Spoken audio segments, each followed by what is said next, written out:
Unajua sisi kama vile wazazi wenye kuja huku tunakata njia kwa watoto wetu, ni kama vile sisi tuko tunakata njia. Mtoto wa mtu ye ndo kioo ya mzazi. Yani mtoto wako vile gisi tunamuona nje ndo vile gisi we uko. Hatuwezi ona mtoto wako nje iko buchafu alafu kunyumba we mzazi ukwe nini, ukwe eti unakuwa msafi. Haiko kweli. Ndio. Watoto wakati wako wanakomaa wanatafuta ile wanaita modo. Hii tusisahau. Mtoto anatafuta mfano. Anatafuta mfano. Ninapenda kuwa sawa vile baba. Ninapenda kuwa sawa vile mama. Unaona? Na kama anakosa huo mfano, anaweza kutafutia hata nje. Nini kenyo naweza ambia ule mzazi mwenye? Yani Aisha give up. Huyu mtoto ashile mashungwe like asikia kitena. Kama mnakuwa marafiki nyumbani, ni vigumu mtoto akuitie polisi. Na kwa mzazi ambaye aliacha na give up kusema mimi sitasema tena, nafikiri ni kuacha wajibu wake kama mzazi, kama vile mzazi. Kwa sababu mzazi iko kama vile ana. Jambo na karibuni tena kwenye kipindi chengine cha Emo Talk Show. Naitwa Tulia, na kama hujui hivyo inamaanisha kwamba hujasubscribe kwenye vipindi vyetu au kwenye channel yetu, na kuomba tafadhali usubscribe. Haita kucost kitu. Yani ni kubonyeza tu kitu kidogo. Just a little bit. Alafu ukishabonyeza kusubscribe, bonyeza kupenda kipindi chetu, alafu uchukue link uipeleke kwenye kwenye kundi zote ambazo unawaga part yazo. Kama uko mgrupe ya Emwaba Bondo, uko mgrupe ya nini, uko mgrupe ya nini kwa WhatsApp, peleka hii link kwa watu wote, kwa sababu naamini ya kwamba chochote kenye tutaongelea hapa kitasaidia watu mingi. So tafadhali naomba ufanye hivyo. Leo nina mgeni wangu. Ninamshukuru sana mzee wetu kutupatia muda kuwa hapa na sisi kutufundisha neno 1 2 3. Naamini tu utakwenda kujifunza. Kwa hivyo ninaomba mzee kwanza ajitambulishe, alafu nitaongelea tena zaidi kidogo kumhusu yeye. Papa, jitambulishe. Asante sana, na mimi nashukuru kwa kuwa mwaliko wa kipindi hiki. Kwa kweli nimekufuata kwa vipindi fulani nimeona. Na ikiwa ulipata moyo wa kuniita kuja kuwa mwalikwa, nafikiri ninashukuru pia kwa hiyo. Ndio. Na ninaamini wakati wetu hapa hautakuwa bure, utakuwa sawa. Yeah. Kwa majina mimi ninaitwa Kisongo Mbele Ulu Ildefense. Hayo ndio majina yangu, na ninaishi hapa Minneapolis na nina jamaa langu pale. Ndiyo. Labda hiyo ndio ningeweza kusema kwa wakati huu sasa. Yes, na ningependa kugusia hapo. Kama umemuona mzee hapa, nawaga nawaambia siku zote kwamba siku yake naita mtu ni mtu. Naitaga watu wale wenyewe najua sema wanaweza tufundisha, tunaweza jifunza kutoka kwao. Na mzee wangu ni mzee mwenye, kwa hii topic yenyewe tutakwenda kuongelea siku ya leo, ni mtu kabisa anaweza kutufundisha mengi. Ni mtu ambaye ameishi Marekani miaka mingi, na kama ukimsikiliza kwa yale ambayo yeye aliweza, unaweza na ukawezea. Kwa yale ambayo alifeli na aka reflect, akaona kwamba ninaweza kufanya tofauti, unaweza pia ukapatia kwa hivyo tuwe makini sana kwa kusikiliza. Siku ya leo topic yetu ni jinsi gani ya kukuza au kuwalea watoto ambao ni wa Marekani. Yani ni Wakongomani lakini ni wa Marekani pia. Mbele kabisa sisi kuanza kuhusu malezi, ningependa mzee utuambie maisha yako kabla ya kuja Marekani yalikuwaje, na Marekani ulifika mwaka gani? Asante kwa swali hilo. Tutaenda kifupi tu, lakini naweza kuambia kwamba mimi nimezaliwa Kongo na nimekomalia Kongo na nilisoma Kongo, nilitumika Kongo. Kwa hiyo maisha yangu kubwa ilikuwa Kongo. Nilikuja hapa Amerika kama vile mtu wakuja kufanya tu seminar kwa kuongeza elimu yangu kwa ajili ya uongozi wa kanisa. Nilikuambia kwamba nilitumika Kongo, nilikuwa mwalimu Kongo, kole sekondari munaita high school. Nilikuwa mwalimu, na baada ya hapo nikawa mchungaji wa kanisa. Na nilikuwa mchungaji wa kanisa zile za university. Nilikuwa naangalia karibu university 3-4 hivi. Nilikuwa mchungaji nikisaidia neno la Mungu kwa wanafunzi. Alafu katika harakati hizo nikapata fursa ya kuja huku kuongeza elimu, kwa sababu kudili na watu kama vile wanafunzi si jambo rahisi. Ndio. Na wakati nilipokuja huku, vita ikaanza nyumbani.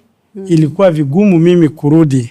Ilikuwa ni mwaka gani? Ilikuwa mwaka wa 1994. Mwaka wenye nilizaliwa, guys.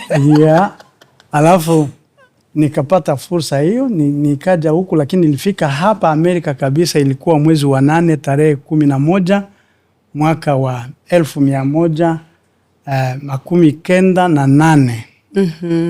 Nikafika hapa, alafu nikaanza shughuli zangu huku, nikiwa na matumaini kwamba nitarudi, vita vitamalizika, nitarudi. Lakini vita ikaendelea, ikaonekana kwamba niko katika hatari ya kumaliza visa yangu na nini. Basi nikaanza harakati za kuomba nibaki katika nchi ya asylum, na ndivyo nikafanya, nikafanikiwa. Lakini huko nyumbani jamaa langu walikimbia, kwa sababu vita ilianza just katika mji ambao tulikuwa tunaishi, Bukavu. Sasa nao wakakimbia, wakaenda Tanzania, na baada ya hapo nikaanza kufanya mbinu za wao kunikuta hapa. Na tukafanikiwa, basi wakaja wakanikuta hapa, na ndivyo ilivyokuwa. Wow, kwa hivyo toka mwaka wa 1994 uko tu hapa? Vita ilianza 94. Baada ya 94 nilianza kutumika kazi kama vile kawaida, kama watu wengine. Lakini kufika 98 ndipo sasa mlango ukafunguka mimi kuja hapa, na nikaja huko. So 98, toka 98 mpaka sasa hivi. Nasikia guys, mnaona kwa sababu ya nini nimuita? So mzee, wakati unajiandaa familia ije ikukute hapa na familia ikakukuta hapa, nataka tuongelee kuhusu malezi ya watoto ambao walikuja wana miaka kadhaa na ukazalia wengine hapa, right? Correct? Hapana. No. Kweli? Ndio. Oh wait. Why did I think Kathy was born here? Hapana. Mimi nilifanikiwa kuleta watoto 8 hapa Amerika. Lakini Mungu hakunipa tena namna ya kuzaa watoto wengine. Lakini nilishukuru kuona nilikuja na wale 8 na nikaanza kuwakomalisha hapa, wakakomaa mpaka vile kila mtu, wengine wameoa, wengine hawajaolewa, wengine kadhalika. Ni kusema sikufanikiwa kupata mtoto hapa. Kwa hiyo Kathy alikujaga saa baby. Alikia bebe kabisa. Alifika hapa iko na miezi kama 4 tu hivi. Wakati niliachana naye alifika hapa iko mdogo tu, hakuzaliwa. Ndio maana mimi nilikuwa nawazia sema alizaliwa hapa.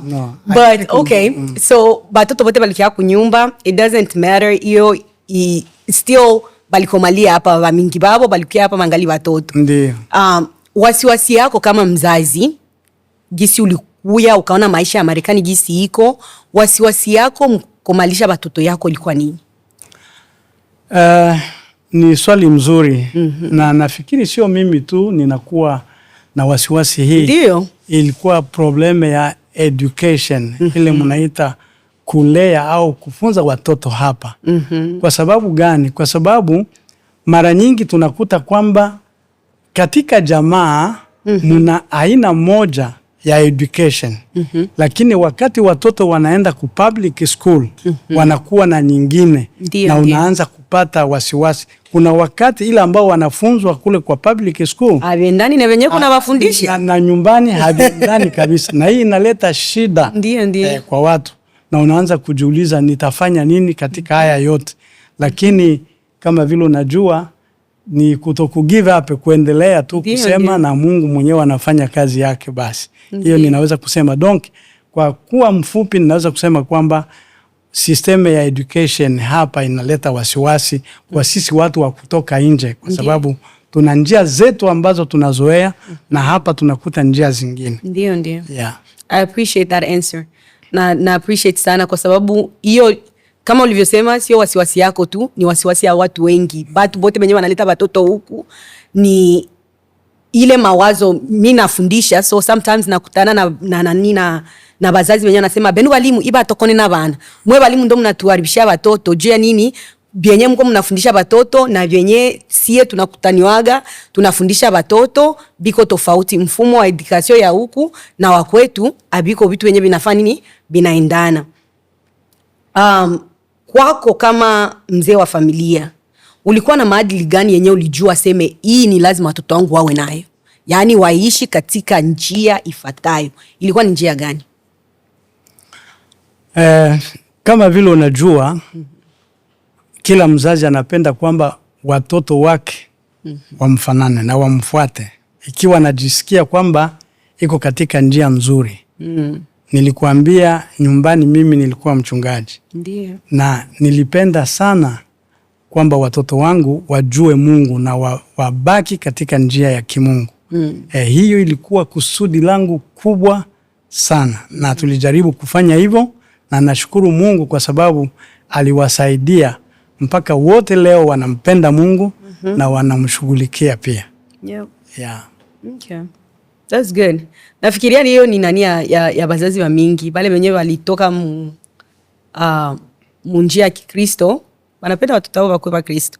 Naambiaga wanafunzi yangu all the time, usingezaliwa Muislamu au usingezaliwa Mkristo, je, ungekuwa Mkristo au ungekuwa Muislamu? So vitu vya mingi wenyewe tunakia kuwa as adults ziko based na vile venye biko mnyumba. Na ndio maana napendaka kufanya hivi vipindi juu kuko mzazi mwenye anaona mtoto anaanza enda njia yenye kwa tofauti na vile venye anamlea, lakini anaachilia juu anaona aseme tuko Marekani, nikifanya hivi hiki kinaweza tokea. Na ndio kitu kenye niko napenda niongee na wewe. Pale kwenye Marekani banasema seme kwetu kunyumba tunasemaka seme mtoto usimnyime fimbo. Uwezi kumnyima mtoto fimbo. Na hiyo ni Biblia pia. Na hiyo ni Biblia. Lakini unafika Marekani banakwambia seme uwezi kumpiga mtoto akipata kovu fulani inaweza kukusababisha matatizo. Mjamii yetu sasa hivi niko naona bazazi wa mingi abakwaki tena bana correct watoto. Sijui naweza sema aje correct. Yaani abakwaki tena bana adhibu au yani kwa adhabu batoto juu banajua seme nikifanya hiki Marekani na sheria zake itanifuatilia na naweza fanya nini? Naweza poteza watoto yangu. Wewe kama mzazi mwenyewe ulikujaga ile miaka yenyewe napita, hizo situation mlikuwahi kuziona? Batu walikuwa wanapambana nazo je? Au wewe mwenyewe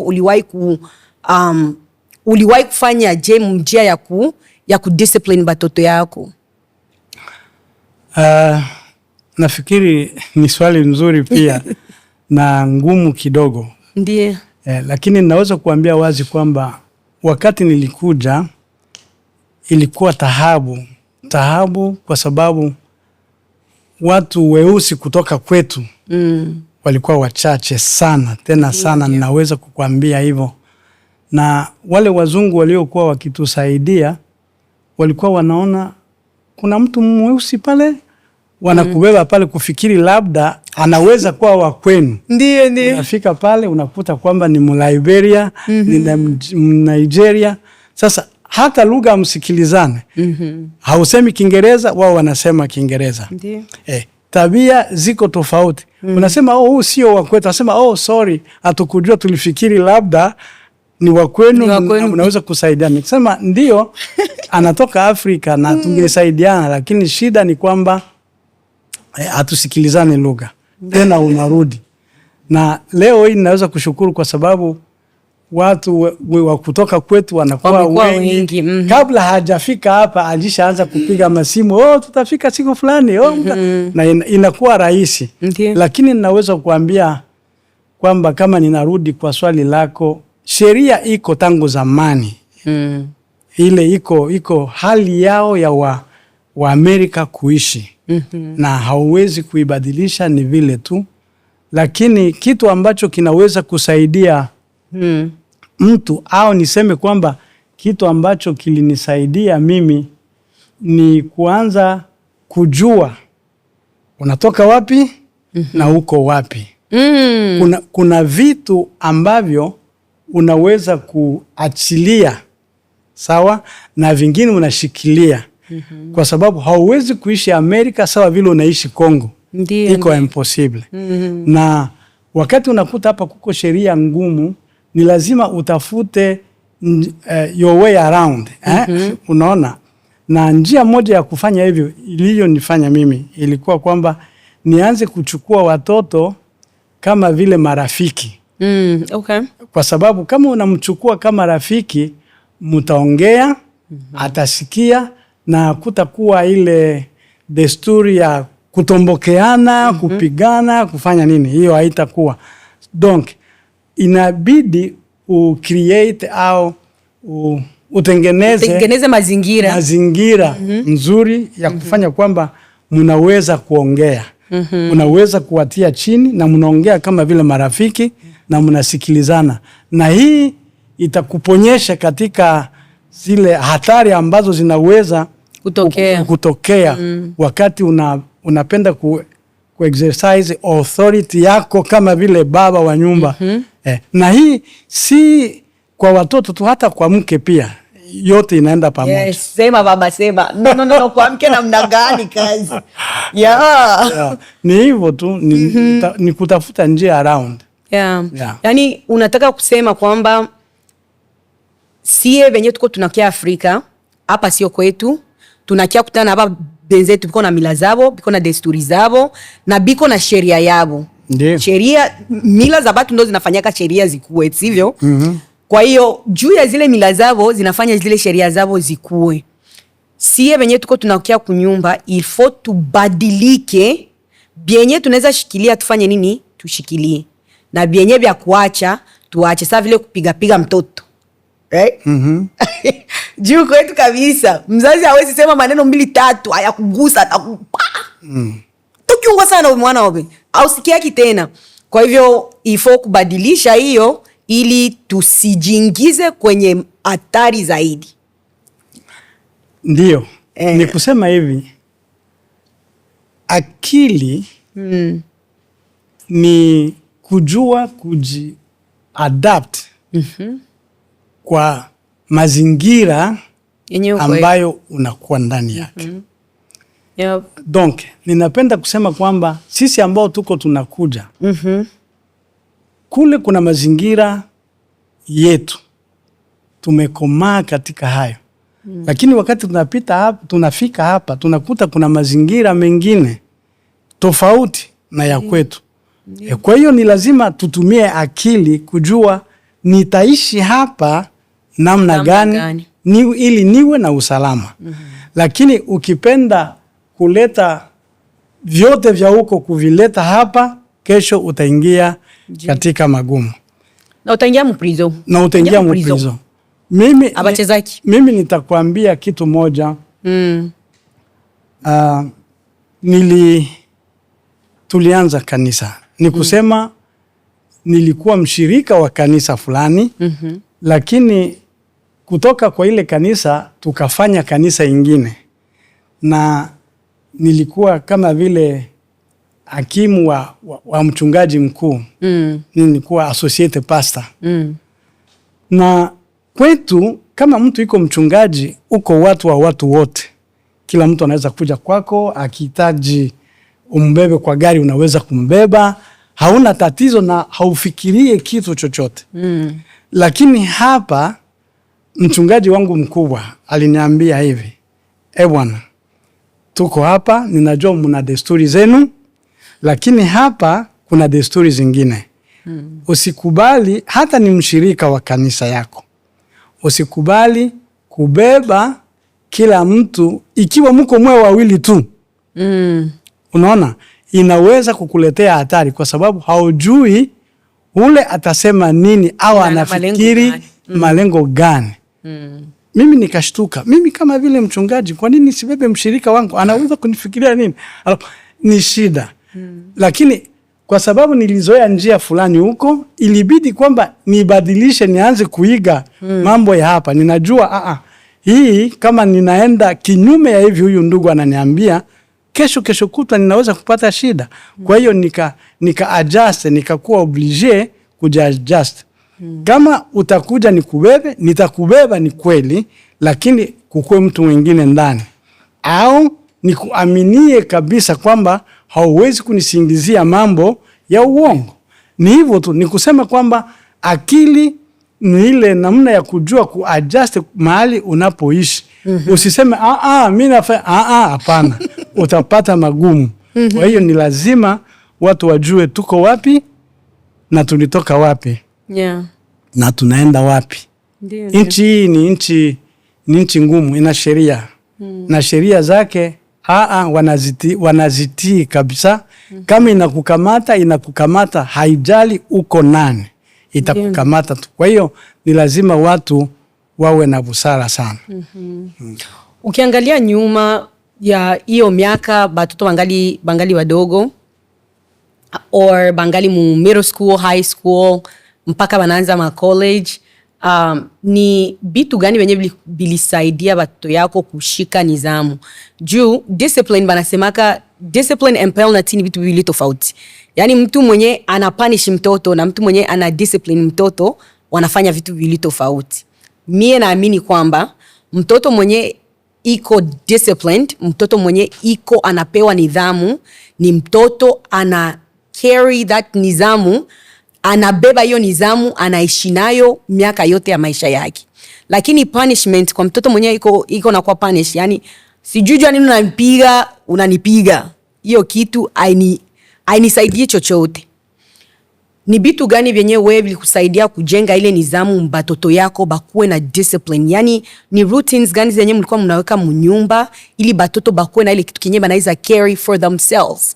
Cause I think malengo ya kumlea mtoto katika njia bora ni kwa sababu na wao waje kuwa nini, watu wema na wajenge familia zenye zinaonekana nazo katika jamii. Asante kwa swali. Ninapenda kusema kwamba mimi binafsi siko mtu wa masheria. Fine. Ukivunja hivi unapata shida. Siko wa aina hiyo. Na ninapenda nikuambie kitu kimoja kwamba watoto wakati wako wanakomaa, wanatafuta ile wanaita modo. Hii tusisahau. Mtoto anatafuta mfano. Anatafuta mfano. Ninapenda kuwa sawa vile baba. Ninapenda kuwa sawa vile mama. Unaona? Na kama anakosa huo mfano, anaweza kutafutia hata nje. Anapenda kuwa sawa mtu fulani wa nje. Donc, wakati mtoto yuko anakomaa, iko a la recherche ya mfano wenye anapenda yeye aje kuwa. Na ule mfano ni vizuri kumpatia mtoto wa nyumbani kwenu. Na mimi nilijaribu kuwa mfano, kujifanya kuwa mfano. Kwa sababu ya masomo, ulitaya college, ulitaya hivi na hivi high school. Mimi nilianza kuleta mfano kwao kwa kutaka sana masomo. Mimi ninapenda masomo na ninapenda watu wasome sana. Si kwamba masomo ina utajiri, si kwamba masomo lakini ina utajiri wa kiakili na inakusaidia kuelewa, kuishi na watu wengine, hata kuwa na hekima kama inawezekana. Sisemi kwamba masomo ndio inaleta hekima, kwa sababu kuna kuwa watu wanazaliwa na hekima wako. Lakini pia masomo inasaidia. Hii ninapenda kusema. Na mimi kwa upande wangu binafsi nilijaribu kuwa model, kuambia kila wakati. Someni. Na nikuambia kwamba wakati una create environment ya kusema kwamba muko marafiki. Shauri inapita vizuri. Ndio. Inaenda. Ukifika nyumbani kwangu, hata baada ya hii kama unapenda unaweza fika, utakuta nina vitabu vingi. Na wakati wananiona mimi nasoma, wanaangalia na mimi napenda kusoma. Unaona? Hii ni mambo fulani ambayo iliwasaidia wao kuanza kupata mfano na kupenda kuendelea. Hata kwa hali ya mambo ya maendeleo, vitabu vya maendeleo viko, mambo wewe mwenyewe unajishughulisha katika hayo. Ni kweli, unajua sisi kama vile wazazi wenye kuja huku tunakata njia kwa watoto wetu. Ni kama vile sisi tunakata njia. Na kama tunakata njia mzuri, ni lazima watoto watatembea katika hiyo njia. Katika hiyo njia. Na ndio kwa maana tunakuwa na responsibility kubwa. Unajua sisi na hii ni shauri napatiaka watu wote. Sisi atukae huku wala atukukuja huku kwa sababu ya sisi tena.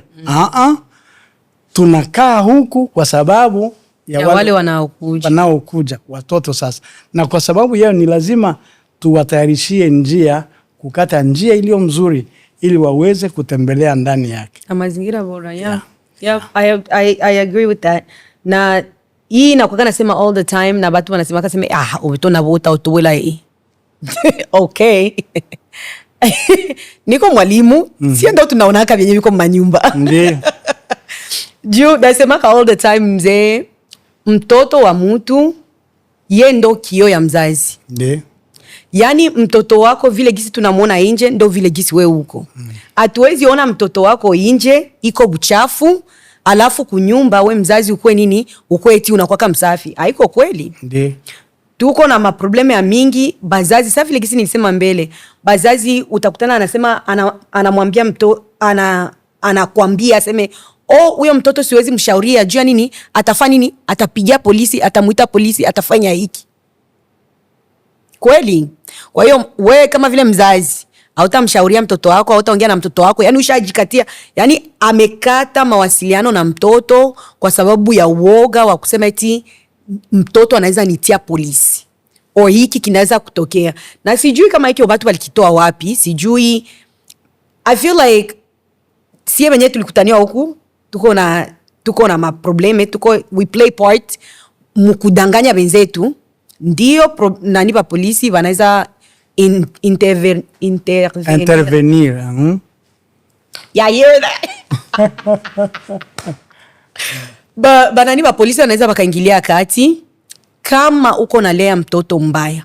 Hata vile gisi uko nashindwa kumwambia mtoto wako na kumwelekeza katika njia ipasavyo, nayo pia itakuletea matatizo baadaye. Unaweza ambia nini mzazi mwenye Aisha achilia, yani akwaki tena anaongea na watoto yake. Sasa gisi ulisema wewe ulijengaka urafiki na watoto yako. Ni nini kenyo unaweza ambia ule mzazi mwenye?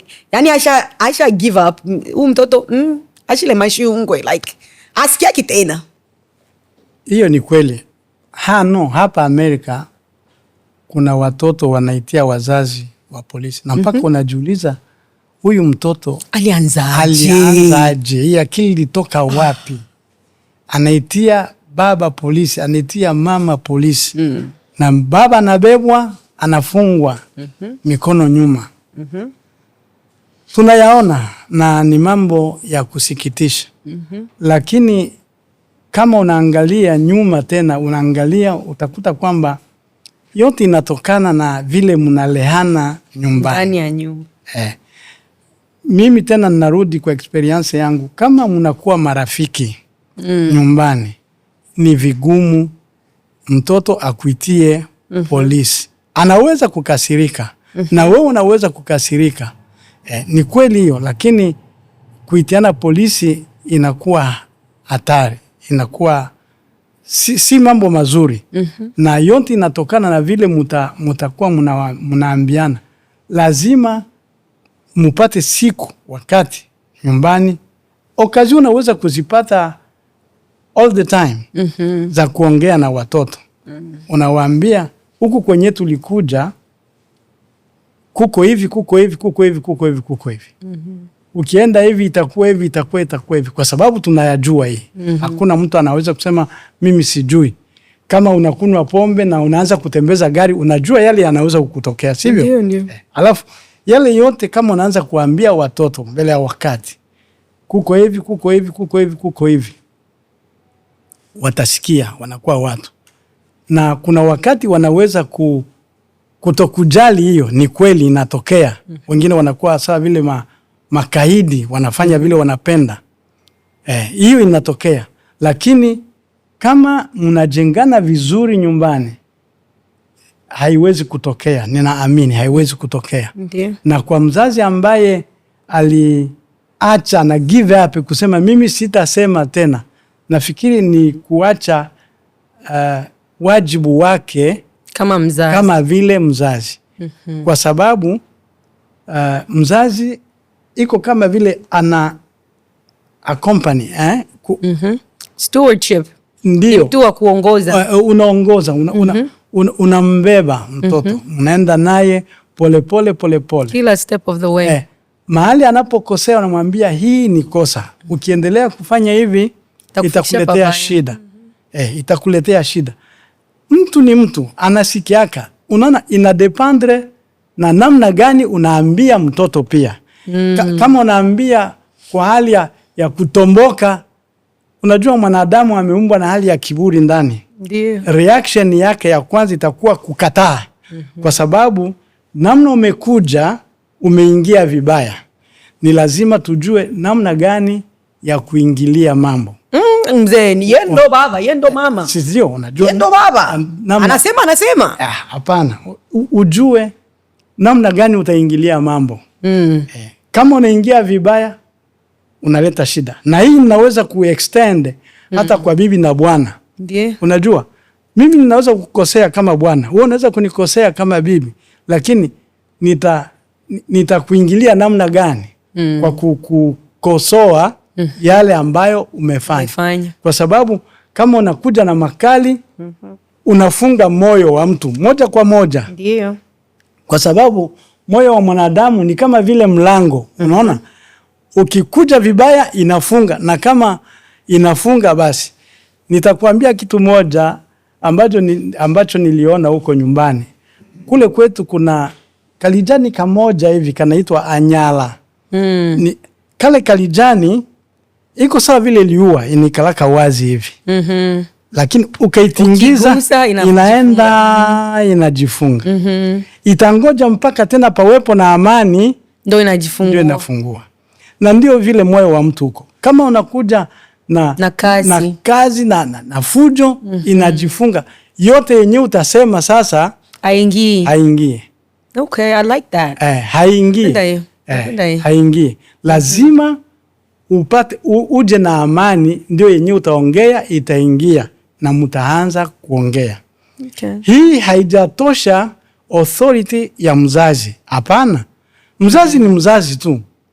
Mzazi ni mzazi. Nilikuwa na mzee wangu mimi, tate yangu niseme, au bibi au kambo niseme. Alikuwa anasema kwamba mtoto ni mtoto tu, hata unakuwa na ndevu, hata unakuwa na manyumba ya gorofa, magari, na mimi ndio nilikuzaa, ni mtoto tu. Naenda kwa mtoto wangu. Jina mtoto haitoki. Si vile?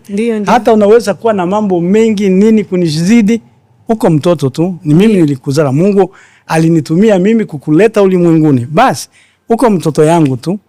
Mtoto ni mtoto. Kwa hiyo lazima tujue namna gani ya kutembea na hawa watoto. Shauri ni mashauri tu, kupatia watoto mashauri. Hawezi choka. Usi give up. Hata anakuwa na bibi, hata anakuwa na watoto wengine. Mpatie shauri tu, ni mtoto. Kwa sababu mimi ninaamini mzazi bado angali na kitu kingine ndani yake ambacho mtoto hajui. Hata kama unakuwa mzee. Baba ni baba. Kwa sababu gani? Aliona mengi, ana experience mingi, alisikia mengi, na kwa sababu yeye yote bado angali na shauri anaweza kukupatia. Na kama na wewe uko na akili, lazima usikilize. Mnasikia? Tuwe wasikivu jamani, tuwe wasikivu. Yes, tuwe willing, kwa sababu nasikia nao ndo wengine tuna matatizo. Utaambiliwa na mzazi, unashikilia kama pumba, literally. sijui jinsi ya kusema hivyo bila kusema pumba, like unashikilia mzee wako kama vile ombola waluishi epindi ya ale like na hiyo ndio tatizo kubwa ambayo watu wanakutana nayo siku hizi. Mboka mjini haiwezi kujengwa na vijana tu, ni lazima iwe na aina zote za watu, kwa sababu kila mtu anafaa, na hauwezi kusema au mbula eojo no. Iko kukosea, ndio iko kukosea. Mukibembe kuna proverbe wanasema kwamba ata uchunga ukiutwa inwa. Ndio unasikia, usizarau mtu haujui yale ambayo anaweza kukuambia inaweza kufailia kunjia gani. Unajua hapa wakati sisi tulifika, nafikiri neno hili liko linaenda linapunguka, sijui kwa sababu silisikie sana tena. Lakini wakati tulifika hapa tulikuta neno watoto wanaambia wazazi, this is my life. This is my life. I can do whatever I want. Ndio wanasema vile. Aha, it's your life. Mpaka unashangaa.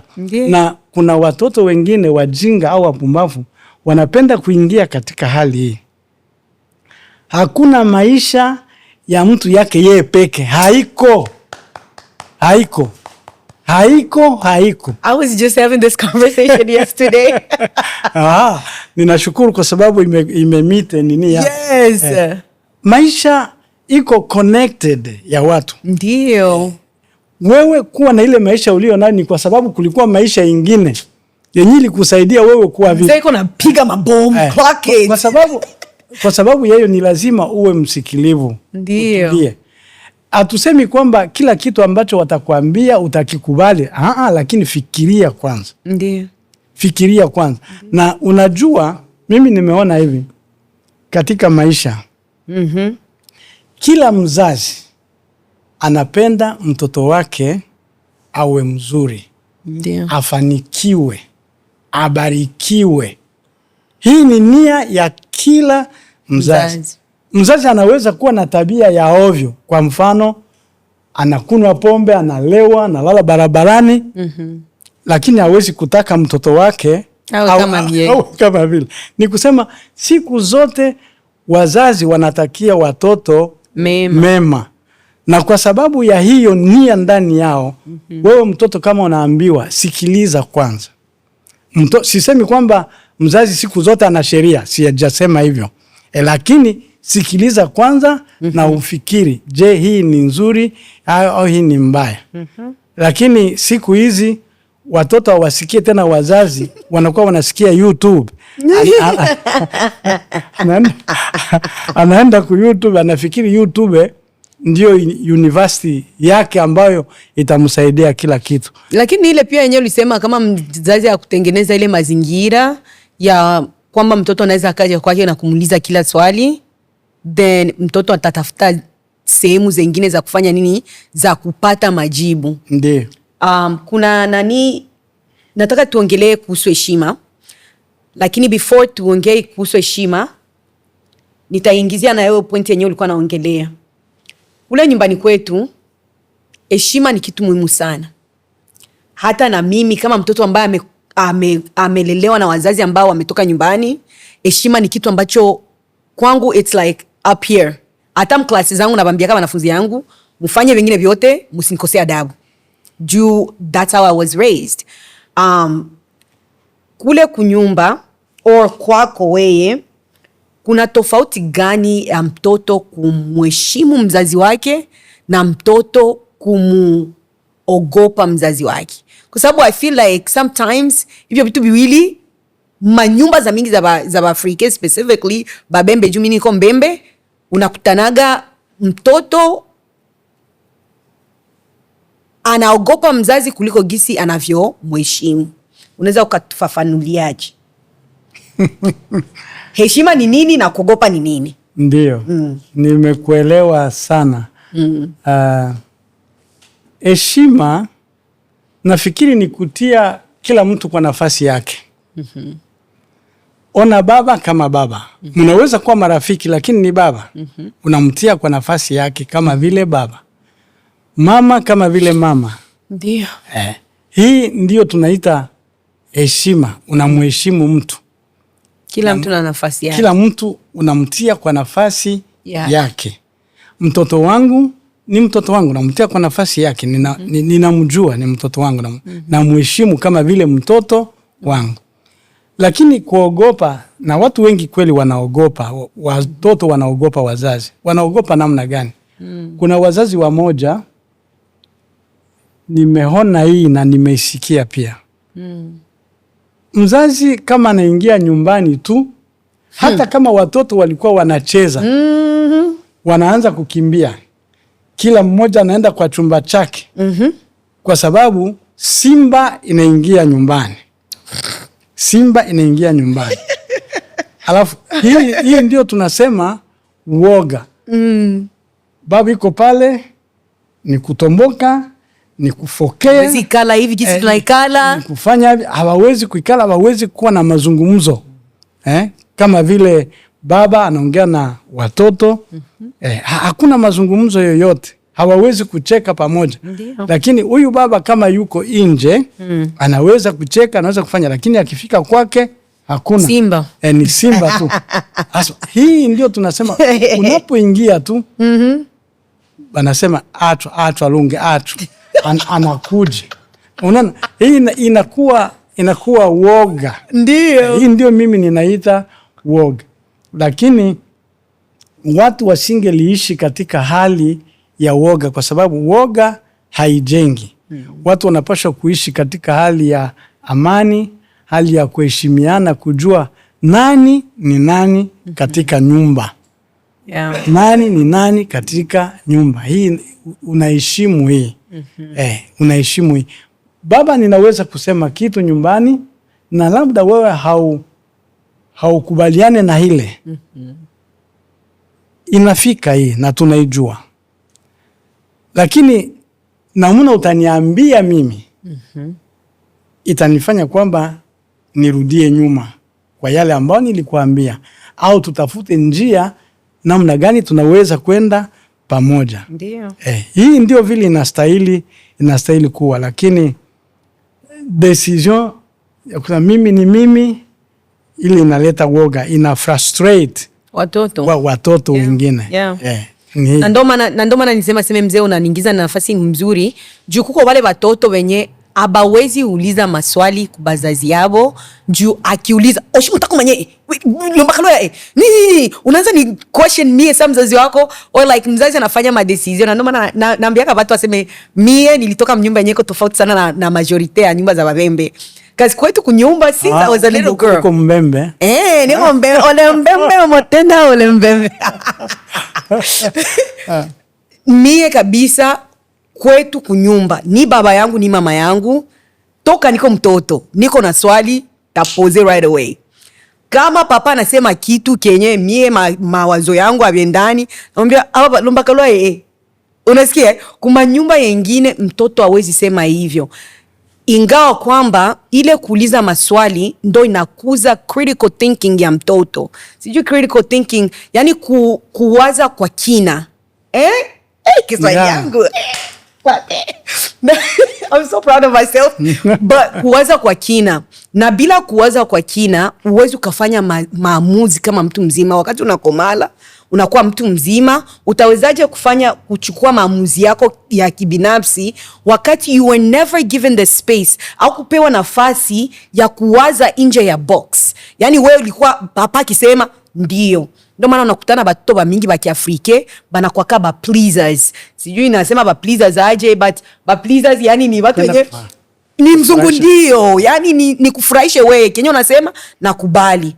Ndio nani kumitandao sasa hivi kuko a lot of dialogue kuhusu hivyo. Bale batoto wenyewe kama miaka yangu wanaanza ongea hivi vitu wenyewe nafanyaka na gisi nakuka na respond kubatu.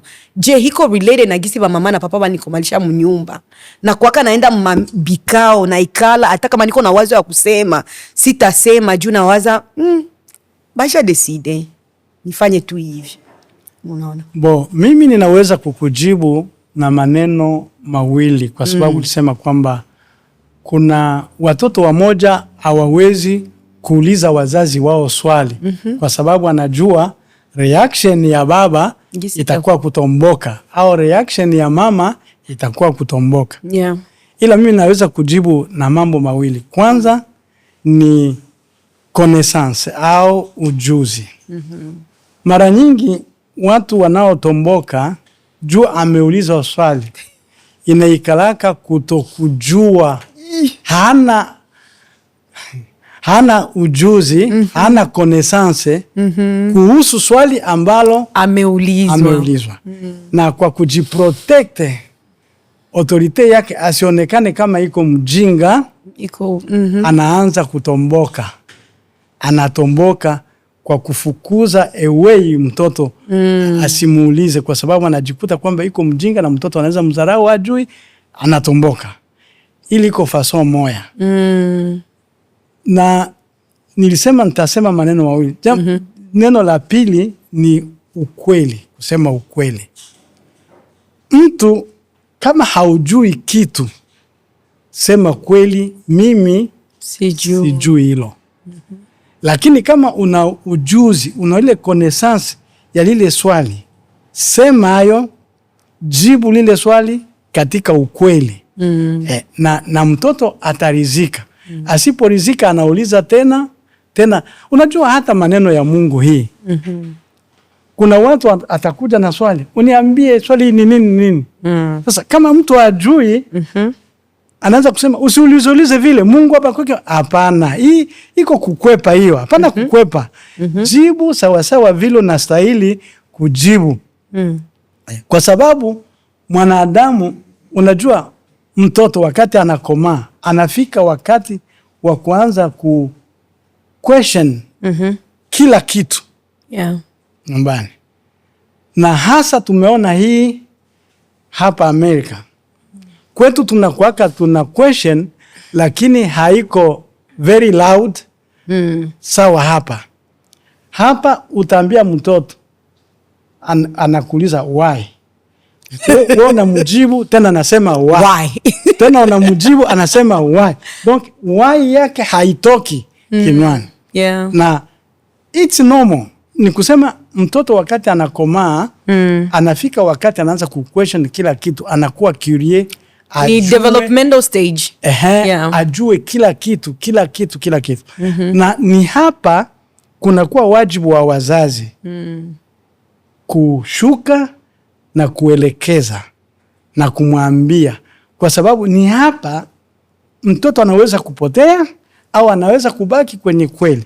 Na itakayomsaidia ni majibu ambao wewe unampatia. Na ndio kwa maana tunahitaji wazazi watake nao kujua, kwa sababu wako walimu na knowledge, connaissance inapaswa kuincrease siku baada ya siku. Mtu asijivune tu kusema kwamba nilisha kupata diploma yangu ya high school inatosha. Hapana. Dunia inaendelea. Leo hii tuko tunasema juu ya AI. Sisi wenyewe tulizaliwa zamani, binakuwa mistike kwetu. Lakini tuko tunaishi katika monde ya AI. What to do?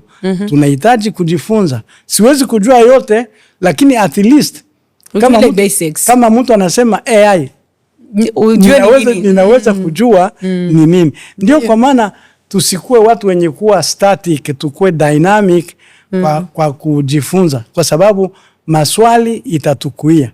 Kwa wale ambao wako wanazaa watoto siku hii, labda mtoto atakuchomokea na swali, AI ni nini? Sasa na kama huo au kufanya nguvu, utasema nini? Labda utaanza kutomboka. Msifate vile dunia inapotea hii. Utandawazi utabaribisha. Jaribu kujifunza kuendelea. Ndio. Bahati mbaya wamoja wetu wanaingia katika njia za kukunwa mapombe, hawawezi kupenda tena kuongeza elimu zao. Wanafikiri kwamba wamefika na ndio mwisho. Hapana. Ni kuendelea. Na hii haijalishi umri. Unaona? Mimi ninakuwa na umri wa kutosha.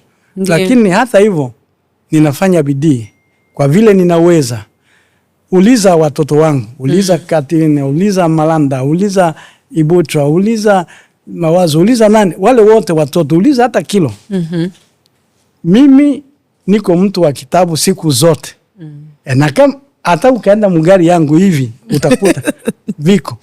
Si kwamba ninapenda tu kujua wanasema nini hiki, wanasema nini. Siwezi kujua yote, lakini at least ninapenda kujaribu kupata nafasi katika ulimwengu kwenye tuko. Ndio. Ni hiyo tu. Ndio. Yeah. Na appreciate hivyo kwa sababu hizo pointi zenyewe umesema eti sometimes wazazi wanafoka kwa sababu ya kutokujua na kutokutaka kujua pia.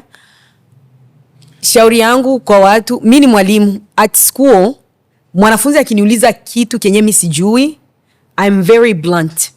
Nawaga mkweli na muwazi kabisa. Namwambia sijui kuhusu hivi, lakini naweza nikafanya research nikakurudilia kesho. Is that okay? Watoto wanapenda sana kusikia hivi. Sindio? Watoto wanapenda sana. Yani I feel like kila mwanafunzi mwenye nishawahi kuambia hivyo, heshima yake kwangu imepanda. Kwa sababu anaona eti mtu ambaye yuko kwenye nafasi yake anajishusha chini na kuniambia eti atanitafutia alafu atakuja kuninani, na kesho kabisa huwa sichelewi. I do my research, naenda narudia, namwambia say fulani kile kitu kenye uliniuliza jana actually ni hivi based on research yenyewe nifanya kwa watu hapa na. Unasikia? Hiyo inasaidia sana. Nasema hivyo juu pia inaweza kusaidia wazazi kujua kwamba we ni mtu, ni binadamu. Huwezi ukajua vyote kwenye dunia. Utajua vile venye unajua na venye hujui, unaweza ukauliza ukajua kutokana na watu wengine na vitu vingine. So na appreciate umeiongelea hiyo na kuwasaidia wazazi mwa hiyo njia. Juu mimi nikiongea wanasema kaseme Tulia unajua nini? Unajua nini Tulia? Kwa hivyo nashukuru kwamba wewe ambaye unajua umekuja kuambia. Lakini kitu kingine kile ningependa kujua, mzee ushakomalisha batoto bote. I think Kati is now 21 or over. Ndio ametambuka miaka 20. Yes. Ashakuwa mtu mzima, au ni watoto ambao tunaita grown adult children. Au watoto watu wazima. Heshima kati ya mzazi na mwanaye ambaye ni mtu mzima inaonekanaje?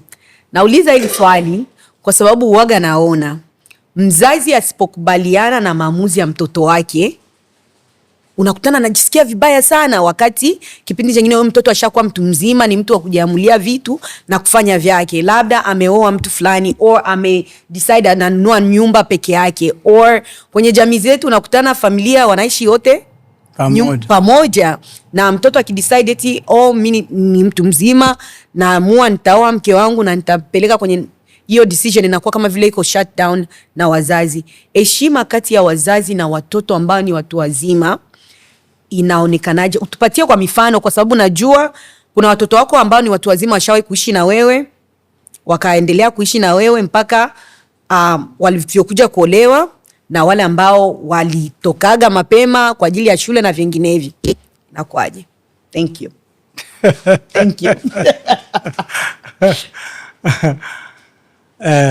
Ni maswali mazuri na ambayo inaweza kusaidia society yetu wakati yanajibiwa vizuri. Kwa kweli mimi si pretend kama ninajua yote. Ndiyo. Ila nitakwambia kwamba kumbuka mahali tulikoanza urafiki. Ndiyo. Unajua Mungu ametupatia watoto si kwamba wawe watumwa wetu. Mungu anapenda kwamba anatupatia watoto, mtoto anazaliwa mwile kadre ya nyumba ili apate support ya kukomaa na kufikiri na kuwa mtu mzima. Ndiyo.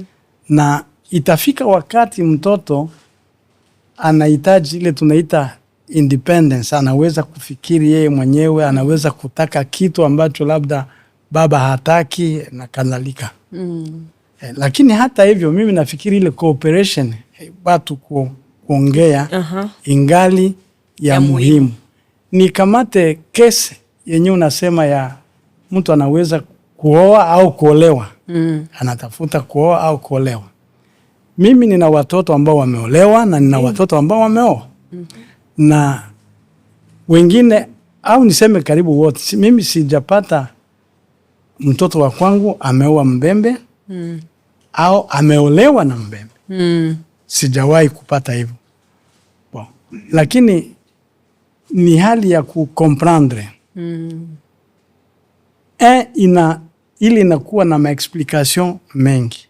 Unajua mahali hapa kwenye tuko Amerika, dunia yote iko hapa. Tunaishi kwenye mchanganyiko ya mchanganyiko wa kila aina. Haiko sawa vile kwetu tulikuwa tu tunaishi labda kabila moja tu au kabila mbili. Hapa inakuwa maelfu ya makabila iko hapa. Na ingine yenyewe tuyasikiaka iko hapa. Na wote wanaenda shule. Fasi moja. Na kule benye biko wanaambiwa, benye biko wanasema mzazi hauko. Na huko inaweza kufika kwamba wanapendana, sivyo? Na anaanza kuja kwako, baba mimi nimeona mke wa kutoka China. Unajiuliza mtoto, ulianzaje kupendana mtu wa China? No, ule ndio mimi ninapenda tu sana. Lakini katika hii yote mimi sidhani kama mzazi anaweza kusema mimi sipendi mchina, sipendi hivi na hivi. Kama unaenda mwele njia utashindwa. Ni lazima kufanya cooperation. Sawa vile nilisema. Jaribu kumwambia Washinwa wako namna gani. Kama vile unawajua wewe. Na kama uwajui unafanya research. Tulisema vile. Tabia zao ni tabia gani. Kwa sababu mara nyingi watoto wanakuwaka wanapata ile coup de foudre. Ndo nini? Samahani, ni Kifaransa. Sorry, I don't know that term. No. That's okay. Inapenda tu kusema kwamba wakati unaona mtu na unamshtukia, unamtaka, si vile? Ile impression unapenda awe wako, sivyo? Ile ndio tunaita foudre ni radi. Uko sababu unapata. Oh, okay, immediately. All of a sudden. Unapata hiyo hivyo.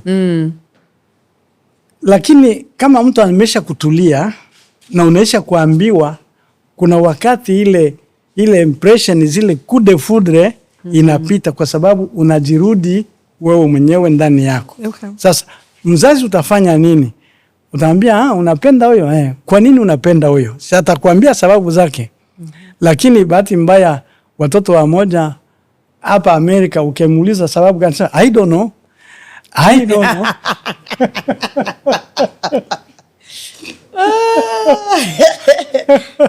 Watoto wa I don't know. I don't know. Lakini kama unapata mtoto mwenye haiko I don't know. Atakuambia kwa nini anampenda.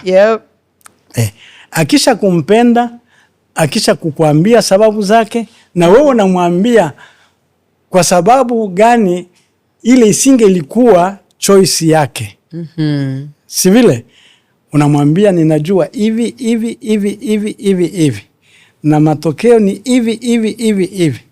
Lakini you free, uko free ku decide, si vile? Yeah. Lakini nakwambia kufuatana na experience yangu. Kama haufanye hivi usijute wakati hii mambo inatokea. Si vile? Unamwachia. Kama sasa atachukua ile ya kukuheshimu wewe na kuacha, unapata bahati.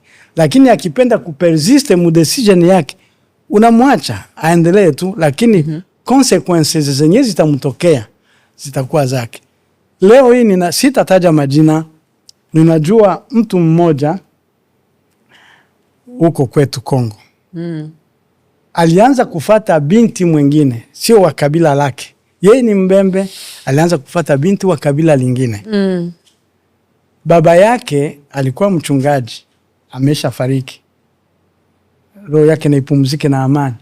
Sasa akamwambia mtoto wangu, kwa vile mimi ninajua hivi na kwa sababu ya hiyo mimi nisingelikushauri uchukue huyo mwanamke. Na hii yenyewe tunasema kwa wanawake na iweza kutokea pia kwa wanaume. Ndio. Niko both. Sasa ule kijana kwa sababu alikuwa na ile emotion za kupenda mtoto mwanamke, mnasema good looking nini akajitupa vile. Akamchukua, wakazaa watoto na wanakuwa na wajukuu. Leo hii wanakuwa na wajukuu. Lakini yule mama vitu anavyomtendea vituko vya ajabu. Na siku moja huyu kijana alijikamata kukitu akasema, baba alikuwa ananiambia nisingeliingia katika haya kama ningelimsikiliza yeye. Unaona huko? Donc hatuna uwezo wa kukataza choice, lakini tuna uwezo wa kuleta shauri. Ndio. Kuambia mtoto kwamba hii ikitokea kama unaenda hii njia utaharibika. Iko sawa vile mtu anapenda kuingia, iko anatembeza gari anapenda kuingia mu one way. Unaweza kumwambia ukaingia mu one way watakugonga. Paske hii iko one way, sivyo? Na polisi inaweza kukukamata. Lakini kama anaamua aingie mu one way, yenye itamtokea ni kwake mwenyewe.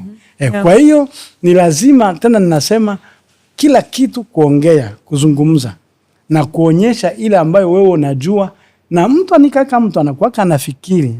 Anasema labda hii ina make sense. It makes sense.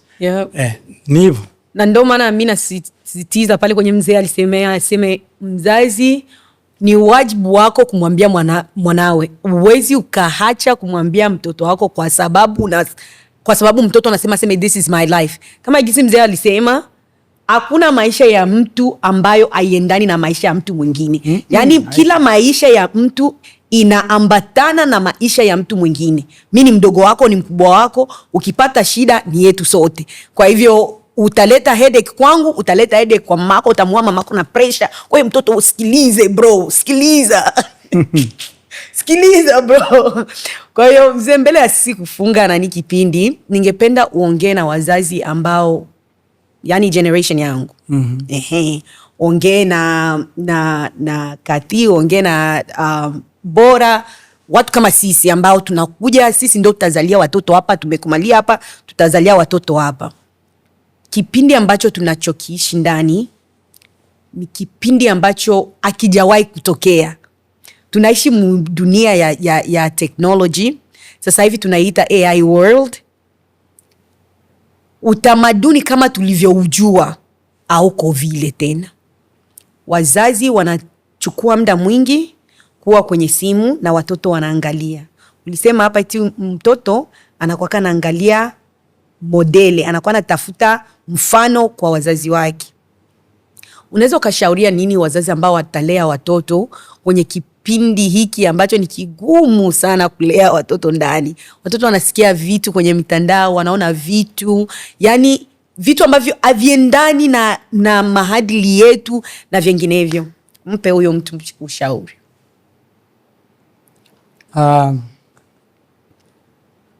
Ni kama vile Biblia inasema nyakati za mwisho zitakuwa nyakati ngumu. Na kwa kweli tumeisha anza kuziona nyakati ngumu. Na ingawaji ziko nyakati ngumu, watu wanaendelea kuzaa tu. Ndiyo. Na wako obligated kulea watoto katika mazingira hii. Na kwa hiyo ni lazima wawe na busara. Kitu ningeweza kusema kwa wale ambao watalea watoto katika mazingira hii ni kwamba wajitie kwa Mungu. Mimi ninajua si kwamba tu niko Mkristo, lakini neno la Mungu linasaidia sana. Neno la Mungu linasaidia watoto sana. Kama wanalizingatia, hawataingia mambo ovyo ovyo. Kwa sababu katika hii ni yangu conviction, kwamba katika dunia hii muna njia nyingi, kwenda huku, kwenda huku, kwenda huku, kwenda huku. Lakini ninajua kuna njia moja tu inayonyooka. Ndio. Ni njia ya Mungu tu. Ndio. Ndio njia yenye kunyooka. zingine zote ziko hivi vichorochoro. Na kama mtu anaweza kutembea kwa njia yenye kunyoka, atajua kuna navigate katika mambo haya yote. Kwa hiyo ningesi wazazi wawe watu wa kumpenda Mungu, na ni hii heritage ambao watapatia kwa watoto yao, na watoto wao watajua kujiongoza katika ulimwengu wenye kuwa very complicated.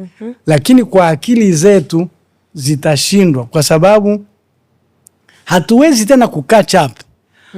Leo unajaribu kukamata hiki, kingine kinatokea. Unajaribu kumasa hiki, kingine kinatokea. Binakuwa speed tena ya haraka sana. Wewe unajaribu kutembea ku 50 banakuwa ku 70 utaviweza? Hautaviweza. Kwa hiyo mimi nafikiri mimi kama vile Mkristo sina kimbilio lingine isipokuwa kimbilio kwenye neno la Mungu na kumjua Mungu. Hii itasaidia na sisi wenyewe na watoto wetu ambao tutazaa, na ninyi wenyewe pia. Wenyewe mnazaliwa hapa, mnakomalia hapa, mtazalia watoto hapa. Lazima mumjue Mungu. Nje ya kumjua Mungu utaniambia. Asante. Okay, asante sana mzee wangu. Yaani nashukuru sana kwa ujio wako. Nimejifunza mengi kutoka kwako, and I hope that na nyie mmejifunza pia. Hapa tuko Minnesota, na behind the camera niko na one and only Mr. Pasa Shots. Ana cook it up. Ana cook it up. Kwa hivyo kama mnavyojua tuko kwenye mitandao zote za kijamii jamani. Tuko kwenye Instagram, TikTok, YouTube and Facebook. Hakikisha umesubscribe kwenye YouTube yetu kwa ajili ya kupata mada mingi kutoka kwetu, au mada za kuboresha jamii yetu kutoka kwetu. Tunawapenda sana na tuna waombea malezi bora kwa wanenu. Okay, much love from Amo Talk. Lugha ya mtu ichohonya mtu atachinge nafasi na abatumanga bale baluse na bita balubimona. Ndio. Ulokosefu wa adabu ntini bile bani bibochi bibomboka nibishe I'm gonna bimbyabo pebo ntibi manje tabeto bana wasangeti kelengereza ishile I'm gonna omona umanje chimba dagope le ichimbele cha bibochi muye meto atendechi tatule na batu bale bana tendwa ni fulani yake otenda ebembe na ale na emu itu fulani yale nayo bino bieto byana benu bieto byana niongene nu benu ba teenagers benu ba mu ochwa ono o ele wa achwa 5 years ago ino oshimwanji tena nibo o mi sijua kitena kugongea kibembe o sijua Kiswahili oshimochimile cha baby bochi nibo o kimana yani anaobanda lombakalo nabe mangi bochi ben bro mumuyengana na iki cyo kumana bile muchiminya mwana omuno masomo mankubi batezezeta na wochile ne kwanza byana bya Bulaya ibya kwanza osakili mtu anasangana na vitu binimotenda kama ile pumba bote na nibo ibikyo boba bali abatu bibya omwana no makaba ya ke first encounter na ile ya culture hata balimu nikile baki ubula bibochi nibo lugha yobe ya kwanza tena tomobe mwana osimanya lugha ya abeli ni kweli mwana akyo hikela lugha haraka endapo nivo asangwa na imo lugha tiyari ana foundation lakini ono tomochu hivi anivo ndale mwana omasomo ale mwana omasomo so ole masomo ba kelele nivo ono mwana ale mtu ale si